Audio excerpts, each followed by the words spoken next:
So technical দাও YouTube চ্যানেলে সবাইকে স্বাগত। তো তোমরা যারা এই বছর সিক্স সেমিস্টার এক্সাম দিয়ে ফেলেছো, তো সিক্স সেমিস্টার এক্সাম দেওয়ার পরে তোমাদের অনেকেরই সাপ্লি এসেছিলো সিক্স সেমিস্টারে, এবং তোমাদের অনেকের আগের সেমিস্টার যেমন তোমাদের থার্ড সেমিস্টারে রিপিট সাপ্লি অথবা ফিফথ সেমিস্টারে সাপ্লি এসেছিলো। তো তোমরা অনেকেই আমাকে বলছে দাদা আমাদের স্পেশাল সাপ্লিমেন্টারি এক্সাম কবে হবে, রুটিন কবে দেবে। তোমাদের যে স্পেশাল সাপ্লিমেন্টারি এক্সামের রুটিন সেটা কিন্তু তোমাদের যে ড্রাফট রুটিনটা সেটা কিন্তু আজকে দিয়ে দিয়েছে, মানে আজকে রাত 12টা হয়ে গেছে, যদিও এটা আগের দিন দিয়ে দিয়েছিল।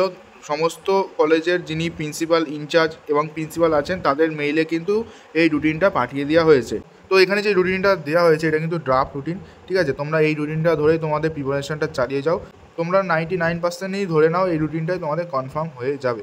তো তোমাদের এখানে এক্সামটা দেখতে পাচ্ছ, তোমাদের এক একটা সেমিস্টারে এক এক রকম টাইম দেওয়া হয়েছে, ঠিক আছে। ফার্স্ট টু সিক্স সেমিস্টার আমি তোমাদের প্রথমেই বলেছিলাম, ফার্স্ট টু সিক্স সেমিস্টার প্রতিটা সেমিস্টার প্রতিটা সাবজেক্টের কিন্তু এক্সাম হয়। যার যেই সাবজেক্টে ব্যাক আছে, যারা এই বছর পাস আউট হয়ে যাচ্ছ তারাই কিন্তু এই এক্সামে বসতে পারে। তো বেশি কিছু আর বলবো না এই ভিডিওতে, আজকে জাস্ট তোমাদের ইনফরমেশান দেওয়ার জন্য ভিডিওটা বানালাম। এবং যখনই তোমাদের ফাইনাল রুটিনটা বেরিয়ে যাবে যেখানে সিগনেচার থাকবে, তো যখনই বেরোবে আমি আপডেট দিয়ে দেবো। তো আজকের এই ভিডিওটা এই অবধি ছিল। আশা করবো তোমাদের ভিডিওটা ভালো লেগেছে। যদি ভালো লাগে একটা লাইক করবে, এবং তোমরা যদি আমাদের চ্যানেলে নতুন হও এবং এরকম ফার্দার ইনফরমেশান পেতে চাও তো আমাদের চ্যানেলটাকে অবশ্যই সাবস্ক্রাইব করবে। তো দেখা হচ্ছে নতুন একটা ভিডিওর সাথে, ততক্ষণ বাই বাই।